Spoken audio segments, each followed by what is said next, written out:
प्रिय बंधुओं, चलते हैं द्वादशांग मां जिह्वाणी के चरणों में नमस्कार करते हुए अपने जीवन को दुखों से बचाने के लिए पंडित दौलत राम जी का 6 वाला ग्रंथ राज में हम प्रवेश करेंगे।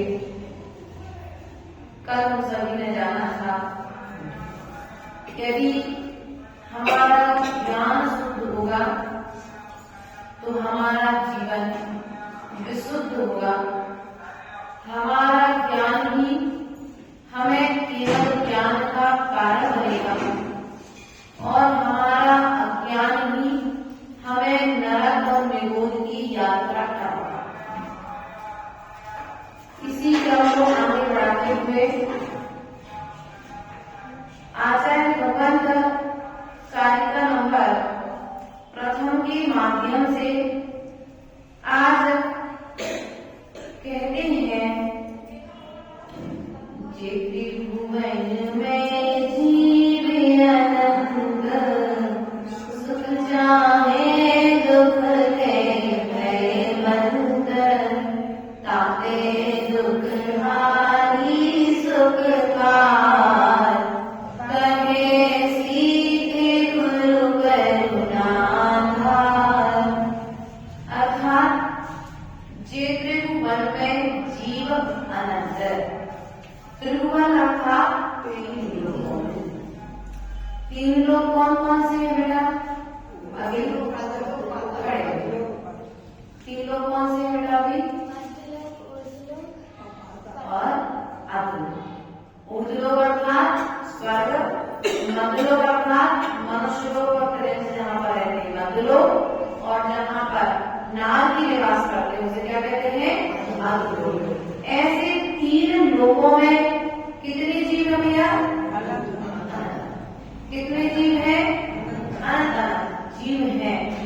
ऐसे अनंत जीव जो हैं 3 लोकों में, वे चाहते क्या है? प्रत्येक जीव नरकों में रहने वाला नारकी, निगोद में रहने वाला निगोदिया जीव, त्रैंच गति को प्राप्त त्रैंच गति के पशु पक्षी और स्वर्गों में रहने वाले देव। कौन? स्वर्गों में रहने वाले देव। वे सब चाहते क्या है? सुख चाहते हैं और दुख से डर जाते हैं। दुख से तो रहते हैं लेकिन दुख के कारण से नहीं रहते। क्यों? दुख से डर लगता है लेकिन दुख के कार्य जो हम करते हैं उन दुख रूप कारणों से हमें डर नहीं लगता है। सो आचार्य भगवान कहते हैं, सुख चाहिए दुख दे है बनते, सुख चाहते हैं और दुख से भयभीत होते हैं ताकि दुख हारी सुख कार। क्या कहते हैं अब? इसलिए निर्ग्रंथ गुरु जो देव शास्त्र की बात मानने वाले हैं, ऐसे निर्ग्रंथ गुरु क्या करते हैं? दुख को हरने वाली और सुख को देने वाली कथा को कहते हैं। कैसे कहते हैं? करुणा हर ताते दुख हारी सुख कार कहे सीधे गुरु। यदि तुम्हारे प्रति दया ना आए, तुम्हारे प्रति करुणा ना आए कि भैया चलो ठीक तो है अब तुम सुधरो चाहे सुधरो, लेकिन हमने तो जिम्मेवारी की बात आपसे कह दी, हो सकता आज नहीं सुधरे कल सुधर जाओगे। महाराज जी ने यहाँ प्रवचन किए 4 महीने, बहुत सारे लोगों को उपदेश दिया होगा, बहुत सारे लोगों ने अपनी बुराइयां छोड़ी होगी।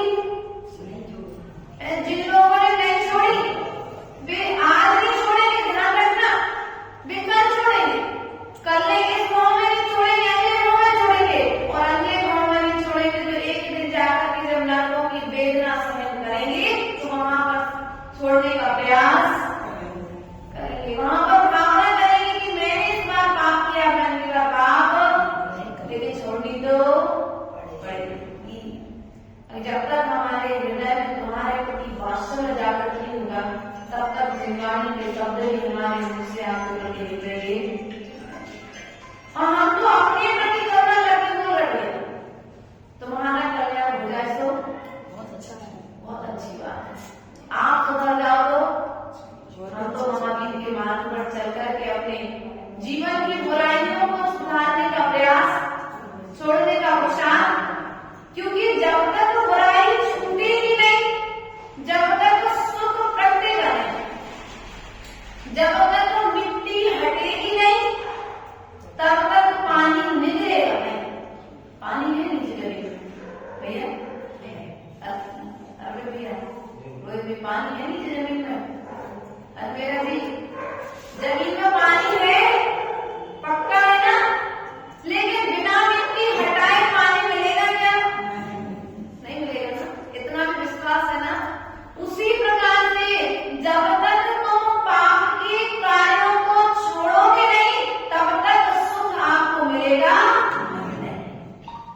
ये हमारे आत्मा को दुख देने वाले। शरीर को अच्छा लग रहा है अच्छा पहनने में, अपने शरीर को अच्छा लग रहा है, मन को अच्छा लग रहा है, रसमंजरी को अच्छा पसंद आ रहा है बाहर का भोजन, लेकिन आत्मा कहती है ये अभक्ष्य है। और अभक्ष्य भोजन अर्थात जीवों का कलेवर है। अभक्ष्य भोजन क्या है? सूक्ष्म जीवों के शरीर का कलेवर है। आप क्या खा रहे हैं? अभक्ष्य भोजन खा रहे हो। अभक्ष्य भोजन करने वाले आचार द्रव्य इत्यादि ग्रहण करने वाले मर्यादित आचार नहीं, मर्यादित पापड़ नहीं, मर्यादित मुरब्बा नहीं, अमर्यादित जो है ऐसा भोजन यदि आप ग्रहण कर रहे हो तो आचार द्रव्य कहते हैं वो दुख को देने वाला है, क्योंकि तुम्हारे निमित्त से पर को दुख भोजन करने के लिए बना नहीं है, लेकिन भोजन में विवेक रखने के लिए कहा गया है। जय दर्शन आपको भूखा मारना नहीं चाहिए, लेकिन आप अभक्ष्य भोजन ना करें, अर्थात अभक्ष्य भोजन तुम्हारी बुद्धि को भ्रष्ट करता है, तुम्हारी विशुद्धि को घटा देता है, तुम्हारे ज्ञान को नष्ट कर देता है, तुम्हारी पर्याय जो अच्छी होने वाली थी, तुम्हारी परिणति जो अच्छी होने वाली थी, उस परिणति को बिगाड़ देता है। इसलिए प्रिय बंधुओं, सुख चाहते हो और दुख से बचना चाहते हो तो हमारी जिनवाणी माँ, हमारे गौतम गंधर्व स्वामी का, दर्शन आचार्य परमेश्वरी का, उपरांत भूतवाली आचार्य भगवंत आदि आचार्यों का उपकार है जो हमारे कल्याण के लिए, किसकी कल्याण के लिए? बोलो तो स्वयं के कल्याण के लिए उन्होंने कितनी विपरीत परिस्थितियों में, आज तो पेन है, जिस क्वालिटी का ले उस क्वालिटी का, जिस कंपनी का ले उस कंपनी का, लेकिन पहले नहीं था। अनार की रस, वो कलम और पत्तों के रसों का बना करके पेज, पत्तों का पेज, फूलों का रस की इंक और कलम को डुबो करके आचार्यों ने ग्रंथ लिखे और हम इतने पापी पैदा हुए कि हम उन ग्रंथों को पढ़ने की फुर्सत, अरे 20 साल पुरानी रजिस्ट्री पढ़ने की फुर्सत है, हमारे नाम पे काली सुबह लगता है, लेकिन हमारे कुंद स्वामी हमारे भले के लिए जो लिख के गए हैं, जो शाश्वत सुख देने वाली चर्चाएं हैं, जो शाश्वत संपत्ति हमारी, उस संपत्ति के दस्तावेजों को पढ़ने की फुर्सत हमारे पास, तो बताओ सुख मिलेगा?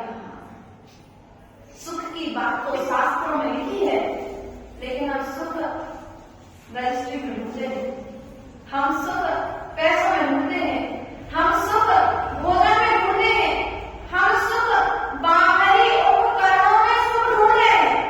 अच्छा भोजन कर लिया, आनंद आ गया, ज्ञानी जीव अच्छा भोजन करके भी कहेगा आनंद आ गया, ज्ञानी जीव कहेगा आज मेरी सामर्थ्य अच्छी हुई, आज आनंद आ गया, आज मैंने 2 घंटे स्वाध्याय कर लिया, आनंद आ गया।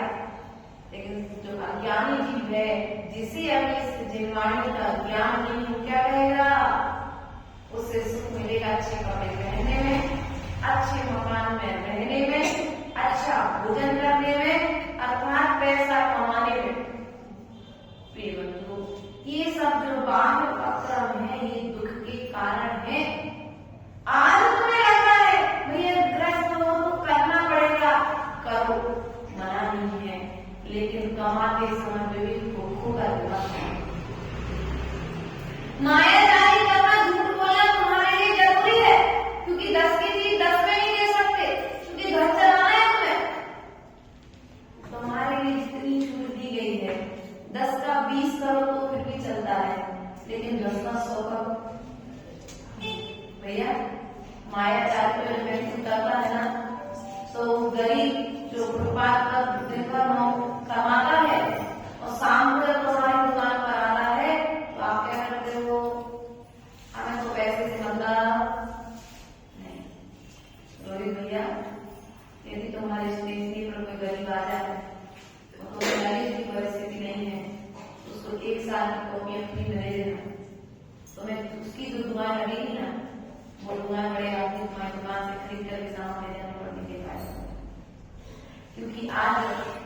दवा जो काम नहीं करती है। इसलिए इतना व्यक्ति को मत कुचलो अपने व्यापार क्षेत्र में ला करके कि सामने वाला त्रस्त हो जाए, और त्रस्त होकर के फिर परेशान होकर के आज व्यक्ति करता क्या है, थोड़ी सी परेशानी आई और आत्महत्या करने का विचार क्यों नहीं होगी?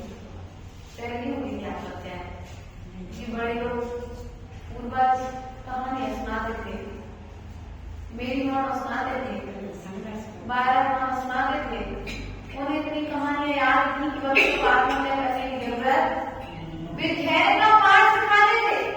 लेकिन आज के समय में बच्चे के लिए धैर्य का पाठ सिखाने की फुर्सत हमारे पास, पैसे कमाने की कला तो सिखा रहे हैं, लेकिन पुण्य कैसे कमाया जाए, पुण्य कमाने की कला।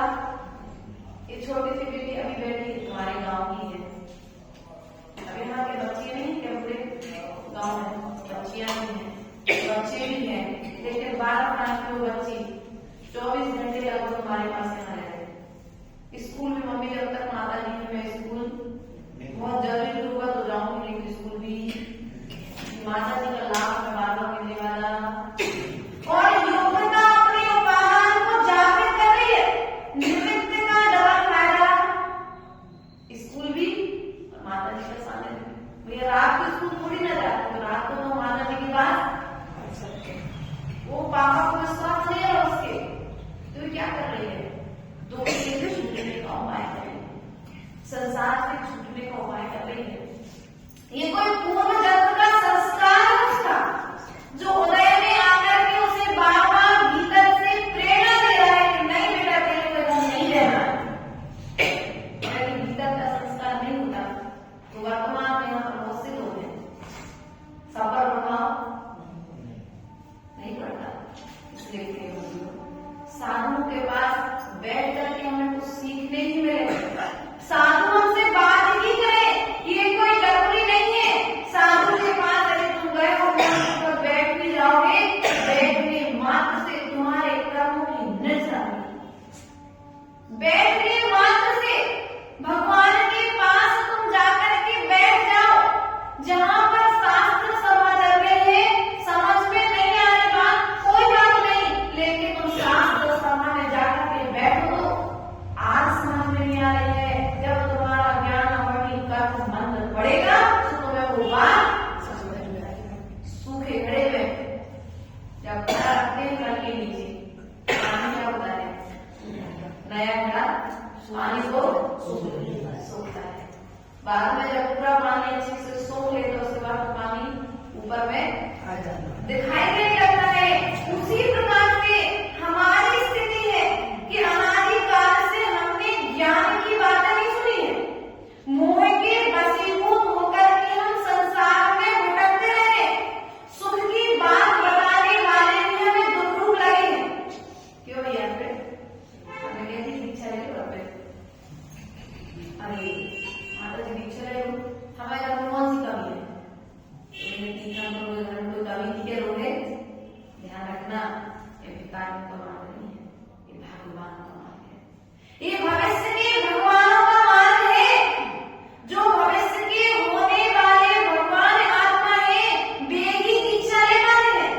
कल हम लोग छोटी सी बच्ची आपके गांव में, क्या नाम उसका, दीवा, मैंने दीवा से मेरा दीक्षा ले ली, हाँ माता जी मैं तो दीक्षा लूंगी, कितने साल, 10 साल की हूँ, मैंने बेटे चौकी नहीं लगा दी, कोई बात नहीं, मैंने रास्ते में पैदल चलने की कई बार समझ नहीं आती, अकेले चलना पड़ता है, बोले आप तो चलोगी ना, क्या ये भीतर का पूरा जन्म को इस संस्कार से मिला है, ये कोई पूरा जन्म का उसका संस्कार है, अनादिकाल के कोई संस्कार हृदय में है कि मुझे जिन सज्जनवाणी पर विश्वास है, कभी कोई साधु होगा रहता नहीं है, हर साधु को चौका लगता है, लेकिन फिर भी परीक्षा लेने के लिए तो हमारे गुरु जी भी कहते बेटा संग में रहना सो रहो, हमारे पास भोजन की व्यवस्था, पानी की व्यवस्था, समाज वाले आके कुछ व्यवस्था हो जाएगी, बाकी हमारे पास व्यवस्था है,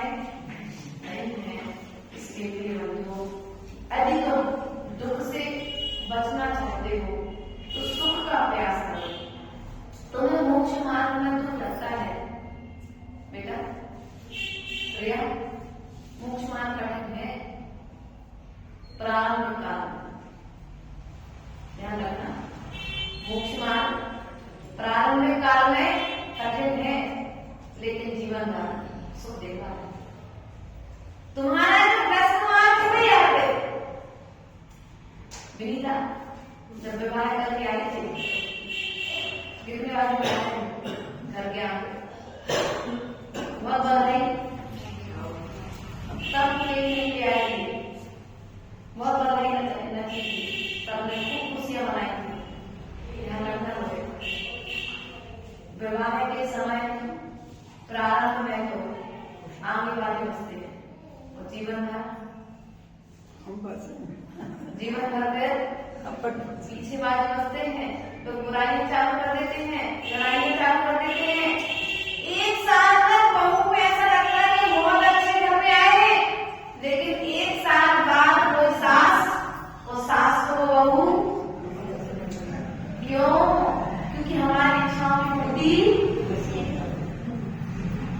अर्थात गृहस्थ मार्ग में प्रारंभ में तो सुख है, लेकिन अंत समय में बोलो तो अनिता मेरा जी आपका तो विवाह हुआ है, अभी तो साथ में बैठे हैं। शुरू में तो अच्छा लगा था, गृहस्थ जीवन बहुत अच्छी जगह जाता है, लेकिन अब देखो सांझ कहना चाहिए अब ऐसा लगता है कि यार ये मार्ग सही है, गृहस्थ मार्ग सही। अब क्योंकि हमारी इच्छाओं की पूर्ति नहीं होती है, हमारी मान की पूर्ति नहीं होती है, हमारी बात को कोई मानता नहीं है, इसलिए हमें क्या लगता है गृहस्थ मार्ग ठीक नहीं है। चाहते हुए भी तुम त्याग नहीं कर पाते हो।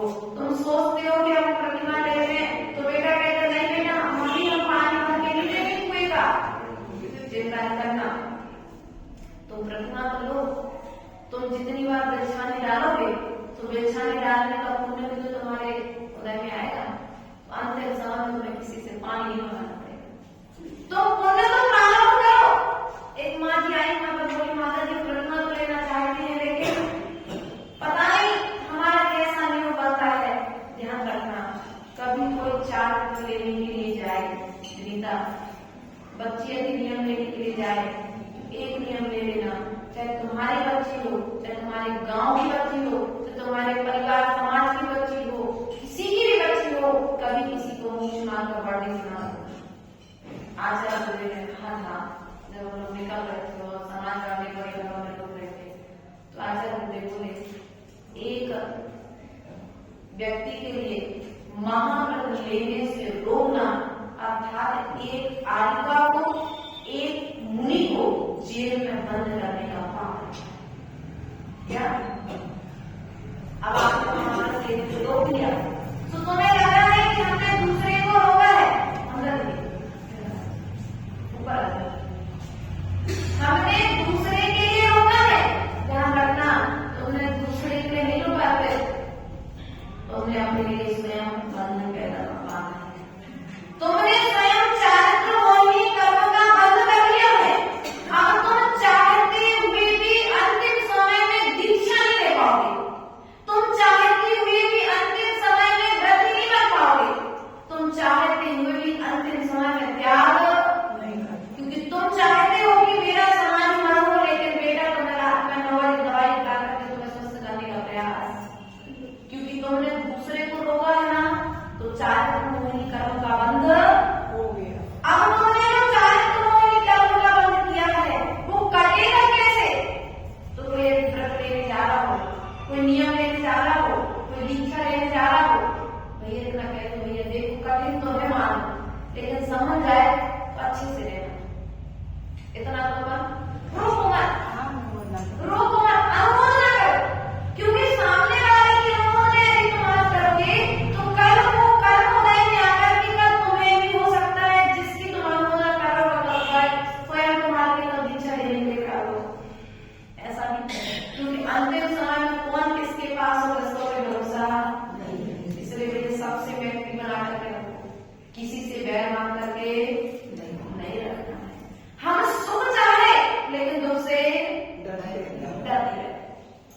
प्रारंभिक काल में जैसे तुम्हारे ग्रस्त जीवन में प्रारंभ में सुख और अंत में दुख है, लेकिन हमारे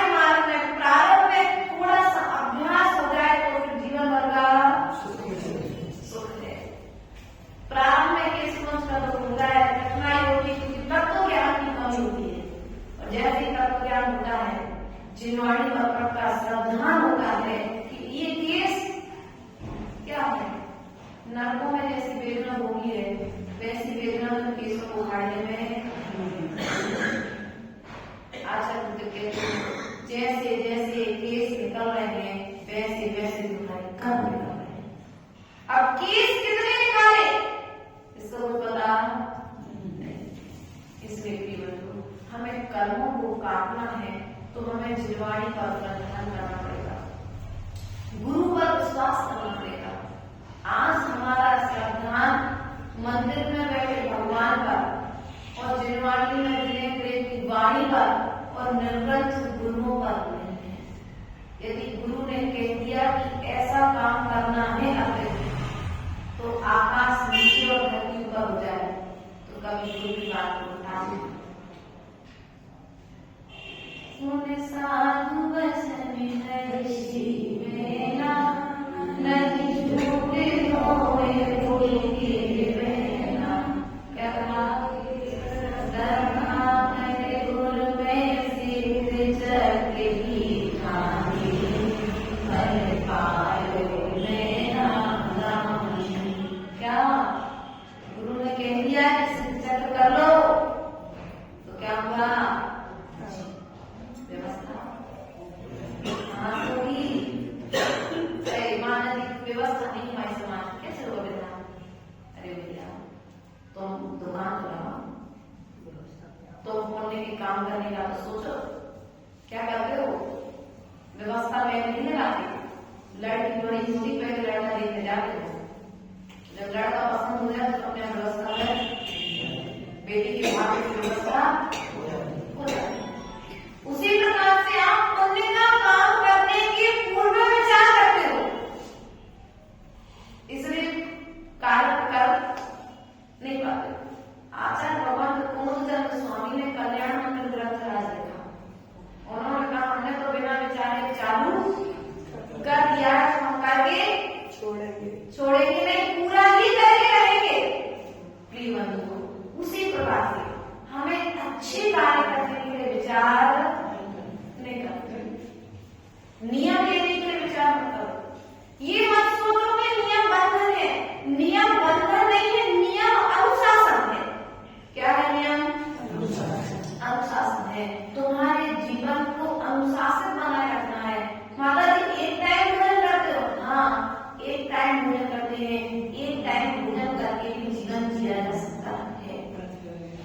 यदि नहीं जिया जाता तो महान आचार्य विद्यासागर जी महान आचार्य विराट सागर जी और वर्तमान में विचरण करने वाले महान आचार्य जी एक टाइम भोजन पर संकल्पपूर्वक साधना कर रहे हैं तो जीने के लिए लेना है।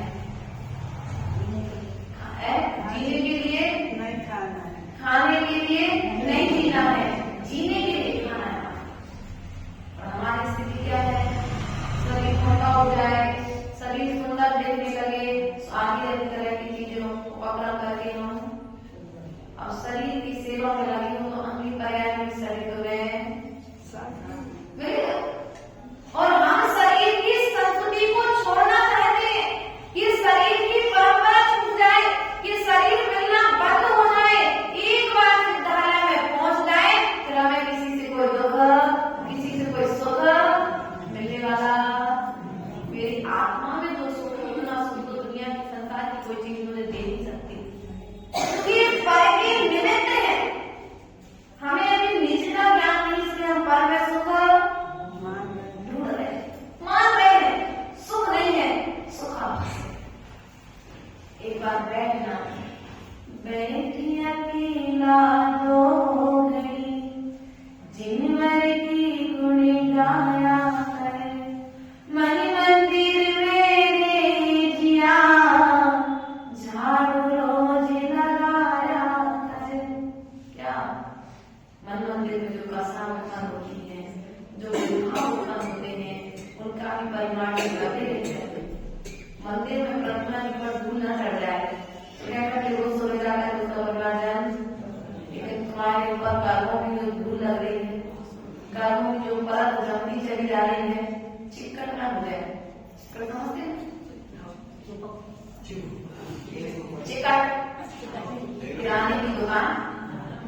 तेल गिर गया, पहुंचा नहीं, दूसरे दिन फिर नहीं पहुंचा, तो ऐसा जमते जमते वो तेल की चिकट मोटी परत बन गई। ऐसी कसाई की परत पूरी बन गई, और बन गई है अभी भी मौका है। चिरवाणी का सहारा लेकर के उसे साफ करेगा, साफ करो, क्योंकि हमने कसाई आने का सुख तो चाहा है, लेकिन दुख को छोड़ा नहीं। दुख के कारणों को छोड़ो, क्योंकि दुनिया के किसी भी व्यक्ति में सुख देने की ताकत नहीं है। दुनिया की किसी भी व्यक्ति में मुझे दुख देने की ताकत नहीं। सुख और दुख तो मेरे माथे की उपज है। क्या है? हमारे ज्ञान की उपज है। किसी को देखो, एक महाराज बैठी जंगल में साधना कर रहे हैं, श्रेणी काकर को नाना तरह की गालियां दे रहा है, नाना तरह के अपशब्द कह रहा है, लेकिन मुनिराज सावता को बोलते हैं करे और ऐसा वैसा सुख नहीं, शाश्वत सुख। भैया ऐसी करना हमें बार बार फिर मकान बदलना नहीं पड़े। एक बार स्थायी मकान, स्थायी प्रॉपर्टी, रजिस्ट्री स्थायी, तो भैया तुम दुख से डरो तो स्थायी स्थान मिलेगा। कमाई ईमानदारी से करो तो स्थायी स्थान मिलेगा। लेकिन हम धर्म करते हुए भी बेईमानी कर देते हैं। साधुओं की निंदा कौन करता है? तो हमारे मान की पूर्ति नहीं हुई तो साधु, इतने खराब साधु हैं कि जितने में दुनिया बनी गई। और कह दिया महाराज ने नीतीश भैया से, क्यों ये आपके जैसा तो दान भी कोई है नहीं, आपने तो भूल गए, इतने भूल गए कि अब जो महाराज करे सो वो ही सही है। नहीं, ऐसा तब तो सब ध्यान होना चाहिए। हमारी नामे हाँ और हमारी नामे ना नहीं होना चाहिए। तत्व ज्ञान में हाँ और अतत्व ज्ञान में ना होना चाहिए। साधु की बात को मानना है, श्रद्धा करना है, पत्थर की रेखा की तरह मानना है, लेकिन एक बार जिनवाणी से मिला ये आचरण या जिनवाणी जो बात कह रहे हैं वो श्रेष्ठ है। यदि जिनवाणी व्यक्ति श्रेष्ठ नहीं है, स्थितिकरण करना, पहले उपभूवन करना, फिर स्थितिकरण करना, मतलब स्थितिकरण और उपभूवन करोगे तो तुम्हारा संवेदन हो जाएगा, समझ जाएगा। सुख का उपाय यही है कि तुम्हारा पुण्योदय है, तो हम करुणा कर करके आपको सुख की बात बताने का प्रचार कर रहे हैं। दुनिया से जब हाथ जाओ, थक जाओ, लगे कोई नहीं हमारा, तुम्हारी जिनवाणी के पास आगे बढ़ जाओ, कोई भी पेज खोल लेना, तुम्हारे प्रश्नों के उत्तर जिनवाणी मिल जाएगा। और ये ऐसे नहीं कहते, अनुभव की भी बात है। पहले स्वयं पर ट्राई किया है, बाद में आपको पता है।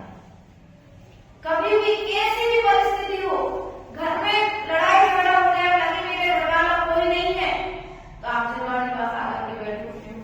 प्रथमानी युग का कोई भी ग्रंथ उठा करके बैठ जाओ, पढ़ना चालू कर दो। जहां से पढ़ रहे हो वहां से नहीं पढ़ना, कोई भी पेज नहीं खोलो, जहां खुल जाए वहां से पढ़ना चालू करो। भैया तुम्हारे प्रश्नों के उत्तर, तुम्हारी समस्या का समाधान मां जिनवाणी के पास है, दुनिया के किसी व्यक्ति के पास है। इसलिए जिनवाणी का सहारा है। हमने गुरु को छोड़ा तो छोड़ा, हमने जिनवाणी को भी। अगर आका दुखी मन नहीं लगता, दुखी मन जिनवाणी में नहीं लगता, कसाई की निकलता क्यों? वही तो कैसे देखा है? पूरा तो बच्चा है सिद्ध माता में भैया के घर से, भैया जी के घर से विजय का पुत्र, छोटा सा वो है बेटा, लेकिन उसका आपके पास न होगा, लेकिन माँ जैसी सामने दिखती है ना तो चुप हो जाता है। बोलो तो बात समझ में आ रही क्या है? उसी प्रकार से हमें दुनिया के सब लोगों के पास से तो मिले, और अब जिनवाणी के पास जाकर के बैठोगे तो वहाँ जिनवाणी तुम्हें सुख ही देगी। बस तुम्हें इतना विश्वास जिनवाणी का होना चाहिए। उस छोटे से बच्चे को ज्ञान है कि मेरी माँ मेरे सामने आ चुकी है, अब मुझे कोई दुख देने वाला, कष्ट देने वाला नहीं। वो भय से निवृत्त हो जाता है, मुझे किसी प्रकार का भय।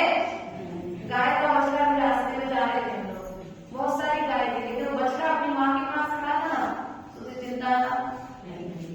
उसी प्रकार के भी तुम जब नहीं है तुम्हारे पास में और माँ जिनवाणी तुम्हारे नगर में विराजमान है, तो तुम बिल्कुल बेधड़क अपने घर में एक जिनवाणी का स्थान बनाओ कि जब मंदिर में ताला लगा है, क्या व्यवस्थाएं बनाने के लिए मंदिरों में ताला लगाने पड़ रहे हैं। पहले व्यवस्था नहीं रहती थी, कच्चे मंदिर रहते थे, बस लड़के रहते थे दिन भर दरवाजे। आज व्यवस्थाएं बनाने के लिए ताला लगे हैं, तो कम से कम इतनी व्यवस्था तो बनाओ कि अपने घर में जिनवाणी रखने के लिए स्थान तो बनाओ कि जब विपरीत परिस्थितियां रहे तो आप जिनवाणी को उठा करके पढ़ सको, जिनवाणी को खोल करके आप समाधान प्राप्त कर सको। चार गोदरेज साड़ी रखने के लिए तो जगह है, लेकिन 4 जिनवाणी रखने के लिए जगह है क्यों भैया? हम लोग जैसे कभी कोई श्रावण आदि जिनवाणी लेकर के आते हैं और पता जैसे माता जी को स्वाध्याय करते समय स्वाध्याय करो, जब मैंने कोई जिनवाणी उठा करके दे दी, माता जी जगह नहीं है, अभिनय होता है।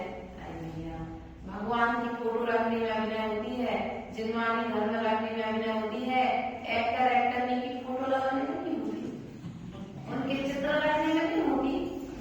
तुम्हारे 4 में दोष आता है यदि तुम आप लोगों के चित्र अपने घर में लगाओ, क्योंकि जैसा चित्र तुम्हारे घर में रहेगा तुम्हारा चित्र भी वैसा हो जाता है, वैसे चित्र भी विक्षिप्त हो जाता है। इसलिए प्रिय बंधुओं, अपने चित्र में तुम जिसको स्थान दोगे तुम्हारा चरित्र वैसा बनेगा। सुख की बात हमने आपको बताई है, दुख से बचने को उपाय आपको जिनवाणी